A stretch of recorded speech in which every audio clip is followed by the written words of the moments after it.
Hello friends, in this video we will see some environment variables and we will see some shell scripting basics.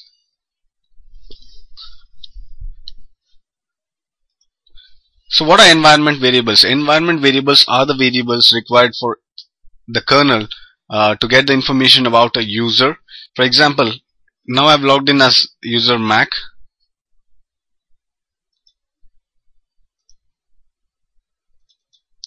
So if I say env, so you can see all the environment variables for the user Mac.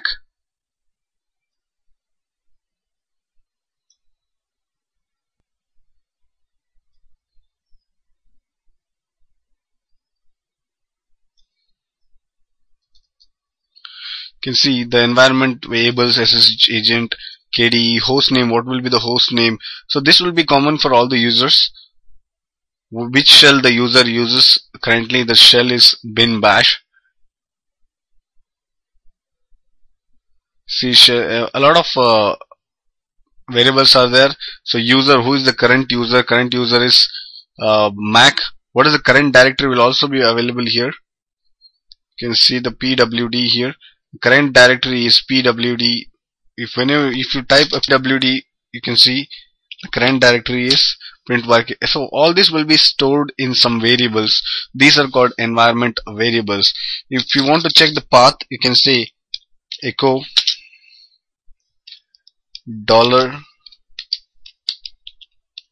$path and press enter. So it will give you the path of the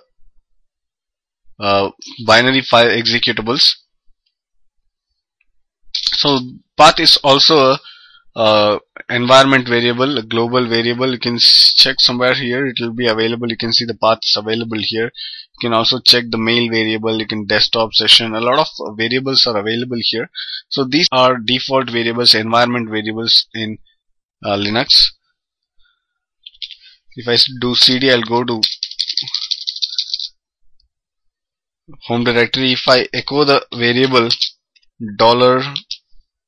$pwd, so it gives the current working directory. You can also use pwd command to give the to check the print to print the working directory, current working directory. I'll do clear. Okay, so now we will see a little bit of scripting. So how do we write a script file? Scripting, we do vi. I can write some sample script, sample.sh. We can give the extension sh. It's optional to give .sh, but still if you give sh, everyone can understand that it's a script. And press enter. So this is the vi editor. To edit in vi editor, you have to press the I button on the keyboard or the insert key on the keyboard. Once you press, you get an option here. Now here you can see it says insert here. So now you can start inserting the data. The first line of the script would be hash exclamatory symbol, the slash bin slash bash. You can also use slash bin slash sh slash bin slash k shell or just the bone shell. This is the born again shell. This is a mixture of, or you can call a blend of K shell, C shell and the TC shell. So K shell is called cone shell and C shell is called C shell has some of the features which are helpful for C programming in the shell. So all these are combined together and created a born again shell. Born shell was the first shell created when Unix was created, but born again shell, born shell is slash bin slash sh. If you say slash bin slash sh, it's just a born shell, but the born again shell would be bash shell. So this has a blend of C shell, K shell and so this, what are shell? Shell is actually a program which takes the command from you, the command line, and gives to the kernel to execute the program. It interprets the commands and gives you the output. It's just a program. So there are different kinds of shells available. Bash shell, corn shell, there is the K shell or C shell or TC shell. So bash shell, born again shell, bash shell is a mixture of K shell, C shell and TC shell. So we'll use bash shell here. So the first line what you write is also called as shebang line. This line, the first line what you see, the hash and exclamatory with the shell, which shell you're using is called shebang line. This is important. This should be the first line of the shell script.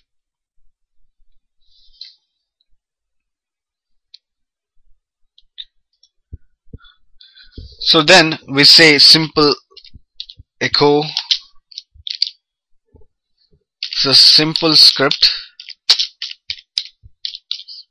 So echo is a command, so I can use that in a script. So simple script.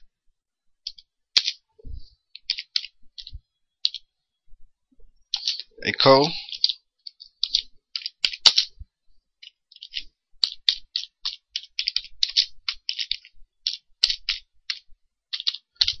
Mac computer education.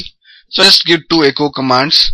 So I have to use a double quotes to print echo commands. So after that I have to click on escape key in the keyboard. This is the feature of VI editor. How to use the VI editor? You have to use escape key and you have to write colon. Using a shift key you have to press the colon key. So once, and then say W for write and Q for quit. So you can write a shell write and quit. So once you say that file will be ready, you can say ls sample dot sh. So you'll find the file in the current directory. So you do ls minus l, or you can just say l and type the same file name. So you can see the permission on this file is 6, 6 and 4. That is read and the owner has read and write permission. The group member has read and write permission. Others have only read permission. So if you try to if you want to execute the script, you have to use something like this: sample.sh. You can see it's simple script, Mac computer education. It prints out whatever the so you can write 100 commands in a same shell script and execute. So the advantages of this shell script are, so you can automate some tasks. You can make some scripts to execute some logic. You can also write scripts to make your work easy. For example, if you want to do a few tasks every day, you can write it in a script and execute the script once in a day, and all the tasks will be completed once the script is complete. So the other way of executing is you can say /sample.sh and press enter, but it will give you the permission denied error because the executable permissions are not set on the file. You can see the executable permission is not set. What you can do is you can say chmod +x and sample.sh. Now if you see the permissions, you can see it has got executable permissions xxx for all the other users and group users. Now the color of the file also is different because it's an executable file. Now you can say /sample.sh and press enter, so you can execute like this without the bash command. So most of the people prefer to use this way for using /sample if it's in the current directory.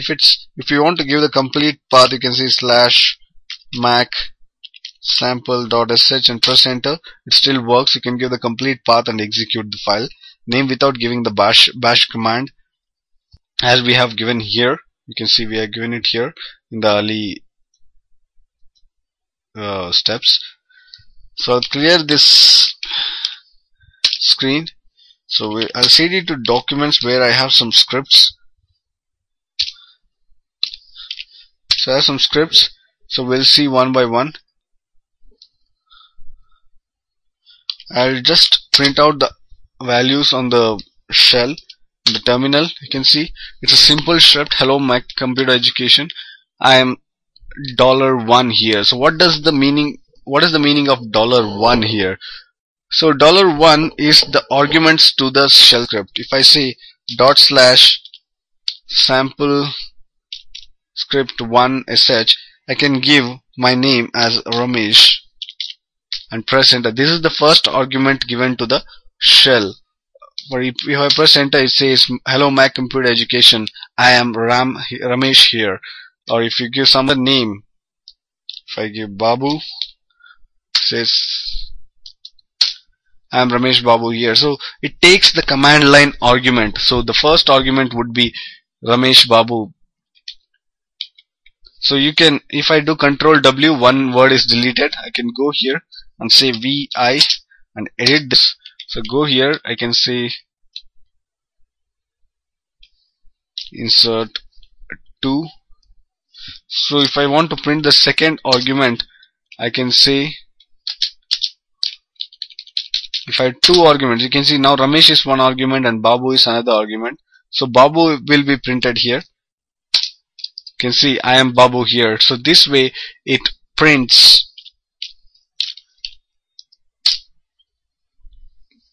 the second argument when we say $2. So if you say $0, it prints the file name, the command which you are executing, it will print the file name. So we'll see the second script, cat sample script 2.sh. So here I've just printed the values inside. You can use a VI editor to check what inside. Instead you can just have do a cat command. So this is the first shebang line. Then we are giving an output echoing this sentence to the terminal, and then we have created a variable number 1 is equal to 55. So if we have a space here, it will not accept after the number 1 or number 2.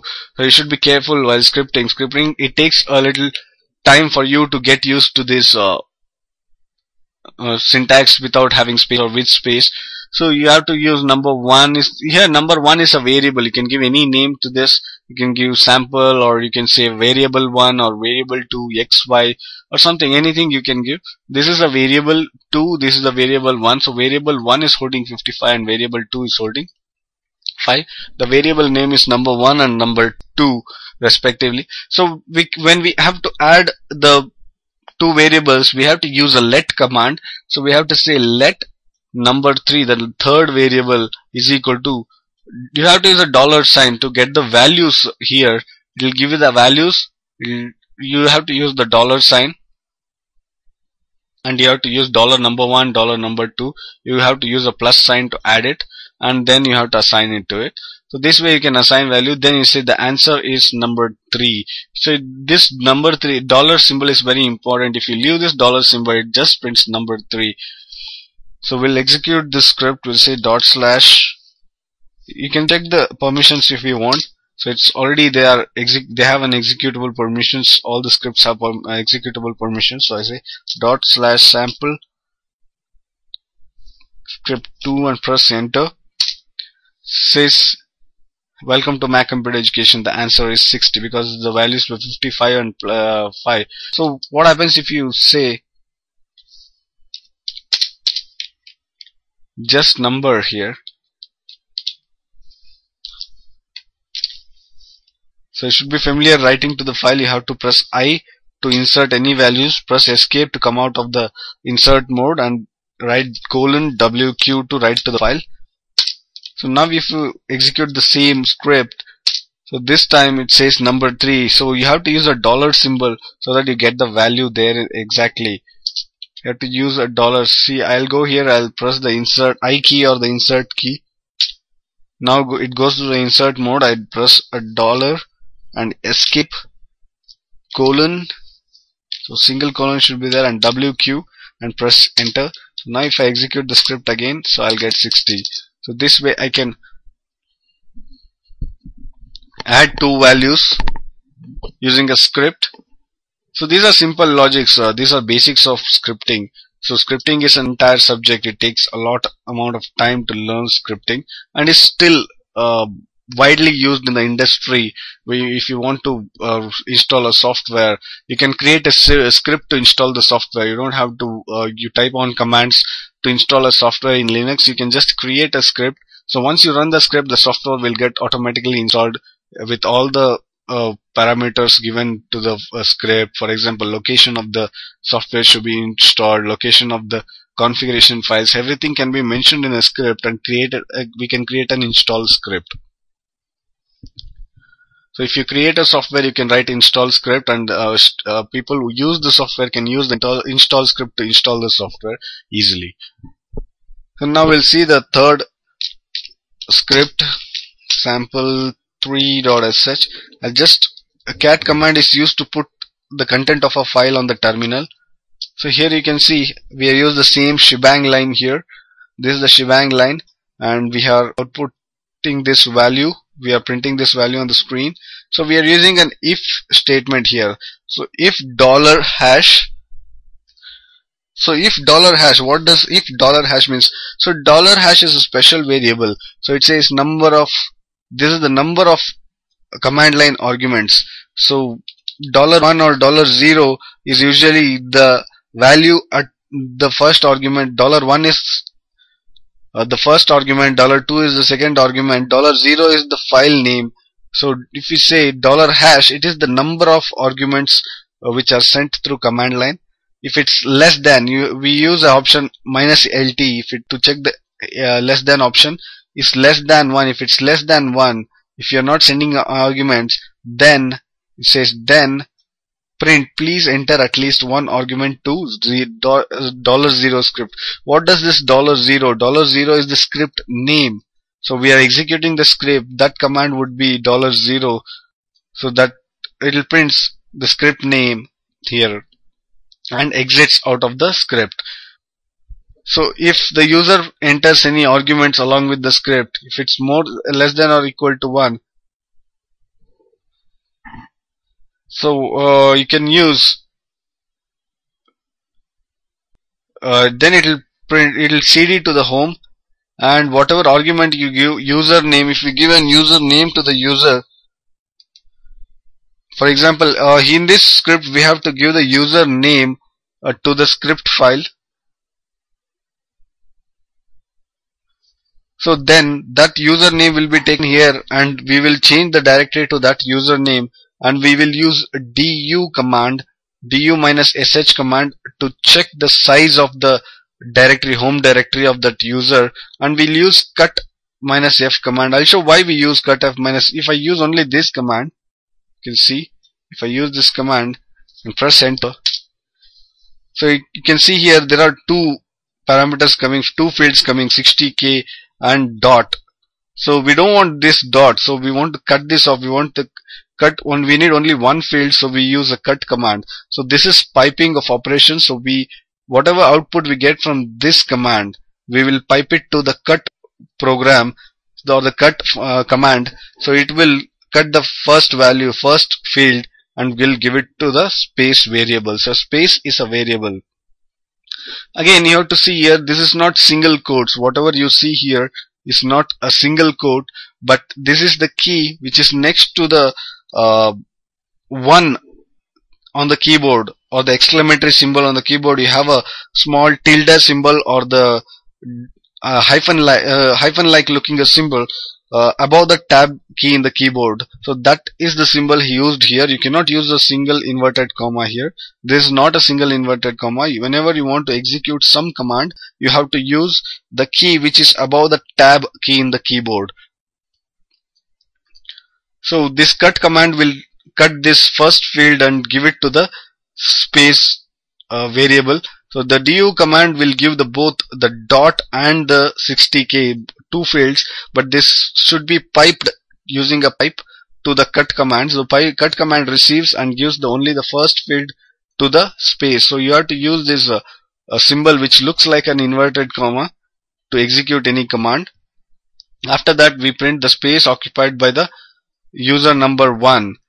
So the first user home folder will print this total space occupied here. So we will see in this we have to give only one username. So we'll use sample script /sample script3, and I'll press enter. So you can see please enter at least one argument to. You can see the script name. It comes script name because we are printing a $0 here. $0 gives the script name. You can see the $0 gives the script name. So okay, we will do a clear command to clear the screen.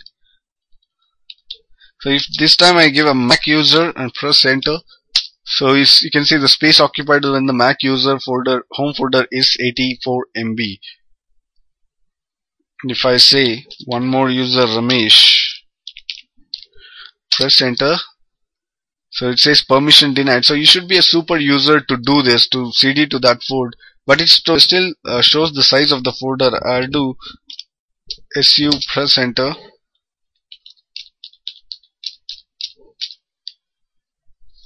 and you'll use the same script command and press enter. You can see 32K, the space occupied by Ramesh user's home folder is 32K. And again, one more user is there in the computer. I'll say Mohan. It's also 32K. There are also new accounts.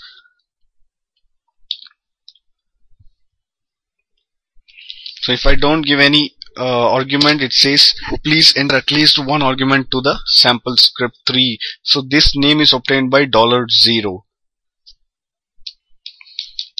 We'll give a clear command.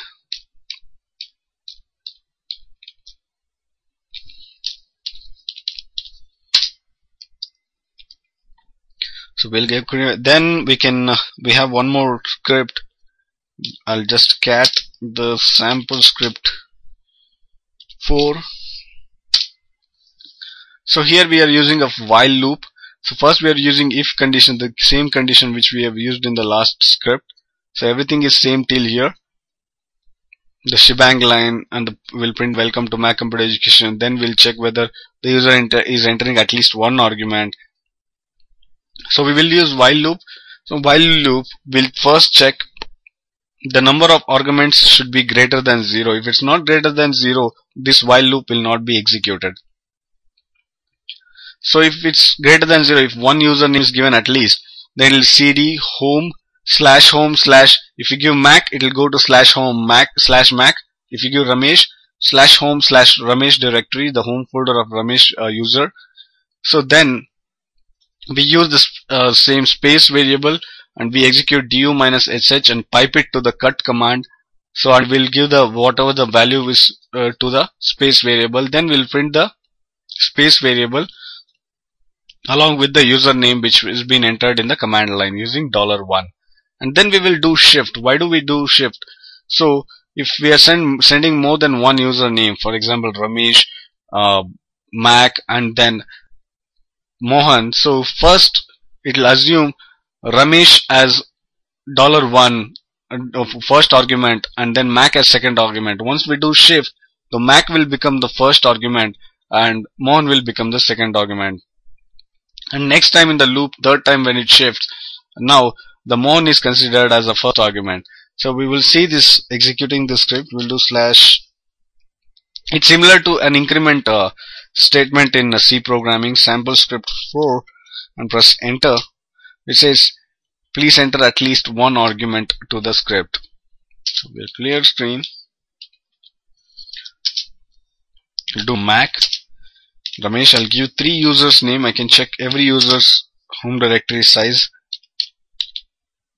Mohan. So I need to be a super user because we are doing a cd command to each user's directory. Now you can see the space occupied Mac users home folder is 84 MB. Space occupied by Ramesh users is 32. So for example, if I copy swap file to /home Mohan, so I'm copying a file which is of 256 MB file to the /home /Mohan, and if I run the same script again, you can see what exactly this value of the Mohan user's home folder is. You can see now it's 257 MB is inside Mohan user's home directory, that is /home /Mohan. So this way we can create script to calculate values. We can also create script to empty the files. For example, I'll create one copy the file sample script 4 to sample script 44.sh. I'll create a new file. I'll copy the file, clear the screen. If I do cat sample script 4 4.sh, so you can see the same contents are there. So to make this file null, I mean to remove all the contents of this file, I have to use the semicolon greater than symbol sample44.sh. So if I use this command, the complete contents of the file will be deleted. The file will not be deleted, the file will be contained, but it will be null. There will be no contents inside the file. Press enter. If I do a cat same command, if I type to print all the contents of this file, there will be nothing in the file. So this way we can null the file. So most of the times on servers, so this command will be used to null the log files. We should not remove the log files. We should not delete the log files. We have to nullify them. We have to make, if for example the log file size is 10 MB or 20 MB, 100 MB. If we make this, the file will not be deleted, but the size of the file decreases to 0 bytes or 4 bytes, something like that. Friends, in this video we saw a basic shell scripting and basic commands. So in the future video we'll learn more. Thank you for watching this video.